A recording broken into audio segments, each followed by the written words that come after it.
Hi అండి, మీరందరూ బాగున్నారా? ఈరోజు పిల్లలకి చాలా ఇష్టమైన రెయిన్బో పూరీలు చేయబోతున్నానండి. ఇది కూడా సింపుల్ ట్రిక్స్ నేను చెప్పినట్టు ఫాలో అయిపోతే హెల్దీగా పిల్లలకి చేసి పెట్టేయచ్చు అనమాట. మరి ఇంకెందుకు ఆలస్యం, కలర్స్ కాకుండా న్యాచురల్ కలర్స్తో మనం చేసుకుందామండి. బీట్రూట్, క్యారెట్ ఇంకా పాలకూరతో మనం మిక్సీ పట్టుకుంటే మనకి ఇలా న్యాచురల్ కలర్స్ అనేవి వచ్చేస్తాయి అన్నమాట. చూసారు కదా ఎంత బాగుందో కదండి. ఆరెంజ్ కలర్, గ్రీన్ కలర్ ఇంకా పర్పుల్ కలర్ కూడా రెడీ అయిపోయింది. సో ముందుగా మనం గోధుమ పిండి తీసుకుని ఒక బౌల్లో వేసుకుందామండి. దాంట్లోనే చిటికెడు ఉప్పు వేసుకుందాము. దాంట్లోనే బీట్రూట్ పేస్ట్ కూడా వేసుకుని బాగా మిక్స్ చేసుకుందామండి. బీట్రూట్ నిజంగా బెస్ట్ కలర్ అండి. ఇంత కలర్ ఇస్తుందంటే చాలా బాగుంటుంది టేస్ట్ కూడా. ఇది ఇంకా చాలా హెల్దీ కూడా కదా. మరి ఇంకెందుకు, ఇప్పటి వరకు ఎప్పుడు ఇలా ట్రై చేయకపోతే నేను చెప్పినట్టు లాస్ట్ వరకు చూసి సేమ్ అట్లాగే ఫాలో అయిపోండి. మంచిగా రెయిన్బో పూరీలు రెడీ అయిపోతాయి అన్నమాట. చూసారు కదా, పిండి బాగా కలుపుకుంటే పూరీలు కూడా బాగా పొంగుతాయండి. ఇలాగ సాఫ్ట్గా మనం పిండిని కలిపేసుకుని పక్కన పెట్టేసుకుందాం. దాని తర్వాత ఇంకొక బౌల్లో గోధుమ పిండి తీసుకుందామండి. దాంట్లోనే ఇప్పుడు మనం క్యారెట్ జ్యూస్ని యాడ్ చేసేసుకుందాం. దాంట్లోనే తగినంత ఉప్పు కూడా వేసేసుకుని బాగా కలిపేసుకుందాం. ఇది కలర్ఫుల్ అనే కాదండి, మనం క్యారెట్, బీట్రూట్, పాలకూర వాడుతున్నాం కాబట్టి ఇది చాలా హెల్తీ కూడా. చూసారు కదా, ఈ విధంగా మనం బాగా కలుపుకుని ముద్దని పక్కన పెట్టేసుకుందాం. మళ్ళీ ఇంకొక బౌల్లో మనం గోధుమ పిండిని యాడ్ చేసేసుకుందాం. ఇప్పుడు దీంట్లో మనం మిక్సీ పట్టుకున్న పాలకూర పేస్ట్ని యాడ్ చేసుకుందామండి. పాలకూరని కొంచెం బాయిల్ చేసుకుని యాడ్ చేసుకుందాము. అప్పుడు మనకి టేస్ట్ అనేది బాగుంటుందన్నమాట.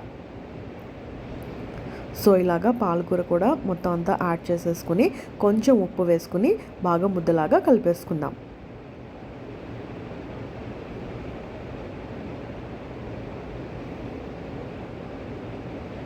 నేను ఇక్కడ వీడియో తీస్తూ ఒక చేత్తో ఇంకో చేత్తో నేను పిండి కలుపుతున్నానండి, అందుకనే ఇలా ఉందన్నమాట. సో ఇలాగా మనం దీన్ని కూడా ముద్దలాగా కలిపేసుకుందాం. ఇప్పుడు మనం ఈ మూడు కూడా ఒక ప్లేట్లో తీసుకుని చిన్న బౌల్స్ లాగా చేసుకుందాం. ఇప్పుడు మీకు ఇంకో కలర్ కూడా చూపిస్తానండి.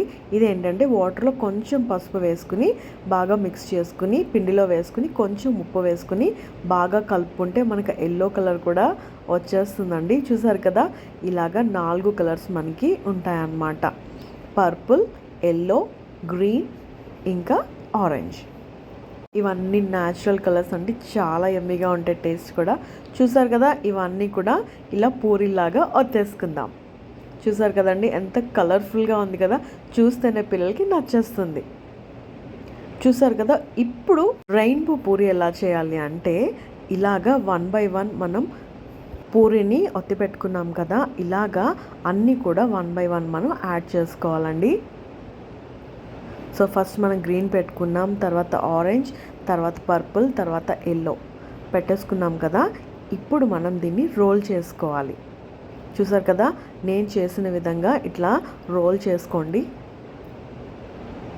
సో గట్టిగా ఒత్తేయకండి, మంచిగా సాఫ్ట్గా దాన్ని రోల్ చేసి పెట్టుకోండి. ఇప్పుడు ఇలాగా మధ్యలో కట్ చేసుకుని కొంచెంగా చిన్న పీసెస్గా కట్ చేసుకుందాం. మనం ఎట్లయితే కాజాకి కట్ చేసుకుంటామో ఆ విధంగానే అంత సైజులో మనం ఇలాగ కట్ చేసుకుని పెట్టుకుందాం. చూసారు కదా, ఎంత కలర్ఫుల్గా మధ్యలో ఆల్రెడీ వచ్చేసింది కదా. సో ఇలాగ మనం చిన్న పీసెస్గా కట్ చేసి పెట్టుకుందామండి. ఇప్పుడు మనం వీటిల్ని పూరీ షేప్లో మనం ఒత్తుకొని పెట్టుకుందాం. చూసారు కదా, చాలా ఎగ్జైటింగ్గా ఉంది కదా. నాకైతే చాలా హ్యాపీ అనిపించిందండి. ఇలాగ కొత్తగా ఇంట్రెస్టింగ్గా నాకు రెసిపీస్ చేయాలంటే చాలా ఇష్టం. అందులో మా పిల్లలు ఎగ్జైట్మెంట్ చూసి నాకు ఇంకా చాలా హ్యాపీ అనిపిస్తుంది అనమాట. సో ఇలాగ ఆయిల్ బాగా వేడయ్యాక మనం పూరీలాగా వేసేసుకుందాం. ఇలాగ మనం వేగానే కలపొద్దండి. ఒక 2 నిమిషాల తర్వాత మనం 2 వైపులా బాగా ఫ్రై చేసుకుని ప్లేట్లో సర్వ్ చేసేసుకుందాం. చూసారు కదా, మనకి రెయిన్బో పూరీలు ఇంట్లోనే చాలా యూనిక్గా, యమ్మీగా, హెల్తీగా పిల్లలకి చేసి పెట్టొచ్చండి.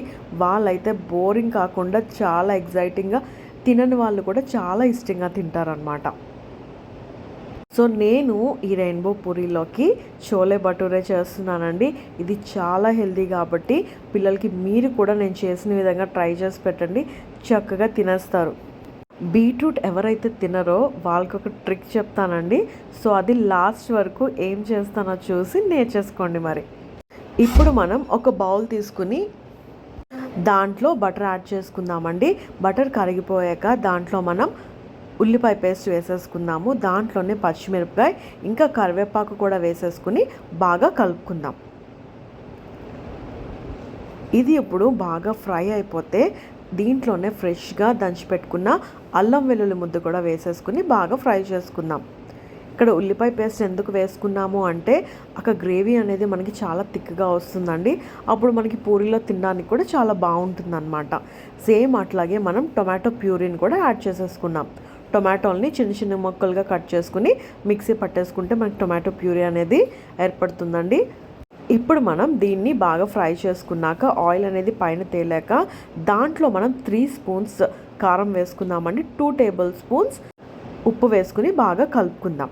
అది బాగా కలుపుకున్నాక దాంట్లోనే మనం నానబెట్టుకున్న చోలేని యాడ్ చేసేసుకుందాం. ఈ చోలేని ఒక 6 అవర్స్ పాటు వాటర్లో వేసుకుని నానబెట్టుకున్నానండి. 6 గంటల తర్వాత చోలే అనేది మనకి ఇలాగా ఉబ్బుతుందన్నమాట. దాన్ని మనం ఈ గ్రేవీలో యాడ్ చేసేసుకుందాం. ఇప్పుడు నేను ఎలాగో ఉడికించుకుంటాను కాబట్టి నేను బాయిల్ చేయలేదండి. ఇప్పుడు దీంట్లో మనం తగినంత వాటర్ వేసుకుని బాగా మిక్స్ చేసుకున్నాక ఒక 8 విజిల్స్ వచ్చేదాకా మనం పెట్టుకోవాలండి. దీంట్లో సీక్రెట్ ఇంగ్రీడియంట్ ఏంటంటే పిల్లలు కానీ పెద్దలు కానీ ఎవరైనా బీట్రూట్ తినకపోతే దాన్ని ఇలా మిక్సీ పట్టేసి ఈ కర్రీలో యాడ్ చేసేయండి. కూర అనేది చాలా కలర్ఫుల్గా వస్తుంది, అలాగే టేస్ట్ కూడా చాలా బాగుంటుందండి. మీరు బీట్రూట్ వేసారని కూడా ఎవరికి తెలియదు అనమాట. ఇలాగా 8 విజిల్స్ వచ్చేదాకా పెట్టుకున్నాక కూర అనేది బాగా రెడీ అయిపోతుందండి. ఫైనల్గా మనం గరం మసాలా ఇంకా కొరియాండర్ వేసుకుంటే మన yummy tasty healthy beetroot chole bhature ready అయిపోతుందండి. ఇప్పుడు మనం పూరీలో దీన్ని నంచుకుని తినేయడమే. చూసారు కదా, మరి ఇంత ఈజీగా ఎంత హెల్దీ బ్యూటిఫుల్ రెసిపీ మీకు చూపించేసాను కదా. అందుకని మన ఛానల్ ఎవరైనా సబ్స్క్రైబ్ చేసుకోకపోతే వెంటనే చేసుకోండి ఇలాంటి హెల్దీ రెసిపీస్ కోసం. మరి వెజిటేరియన్స్కి అయితే చోలే భటూరే చేసేసాం కదండి. నాన్ వెజిటేరియన్స్ కోసం పూరీలో చేపల పులుసు భలే ఉంటుందండి. అది మరి మీకోసం. హాయ్ అండి, మీరందరూ బాగున్నారా? ఈరోజు మీ అందరి కోసం బంగారు తీగ చేప పులుసు చేయబోతున్నానండి. దీనికి ఎన్నో బెనిఫిట్స్ ఉన్నాయండి. దీంట్లో మెయిన్గా ఒమేగా 3 ఫ్యాటీ యాసిడ్స్ ఉంటాయన్నమాట. సో మరి ఇంకెందుకు ఆలస్యం, ఈ చేపల పులుసు చాలా బాగుంటుందండి. ఇది మీరు ఫస్ట్ నుంచి లాస్ట్ వరకు చూసి సేమ్ ప్రాసెస్లో చేసేసుకోండి. మరి ముందుగా మనం ఒక పెనం తీసుకుని దాంట్లో ఆయిల్ వేసుకుని దాంట్లో ఉల్లిపాయ పేస్ట్ వేసుకుందామండి. ఉల్లిపాయ కట్ చేయకుండా పేస్ట్ ఎందుకు వేసుకుంటున్నామంటే మన గ్రేవీ థిక్గా వస్తుందన్నమాట. దాంట్లోనే కట్ చేసి పెట్టుకున్న పచ్చిమిర్చి ఇంకా కరివేపాకు కూడా వేసుకుని బాగా కలుపుకుందాం. దీంట్లోనే ఇప్పుడు ఫ్రెష్గా దంచి పెట్టుకున్న అల్లం వెల్లుల్లి ముద్ద కూడా వేసుకుని బాగా కలుపుకుందామండి.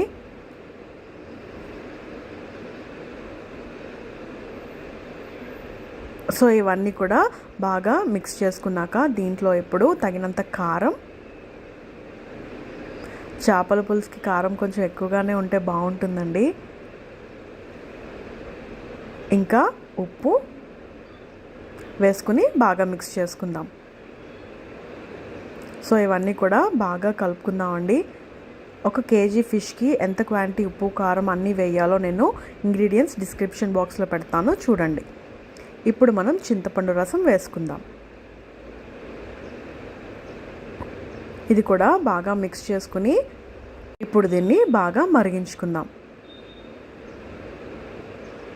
ఇది ఒక 10 నిమిషాలు మరిగించుకున్నాక మనం కడిగి పెట్టుకున్న చేపల ముక్కల్ని దీంట్లో వేసేసుకుందాం.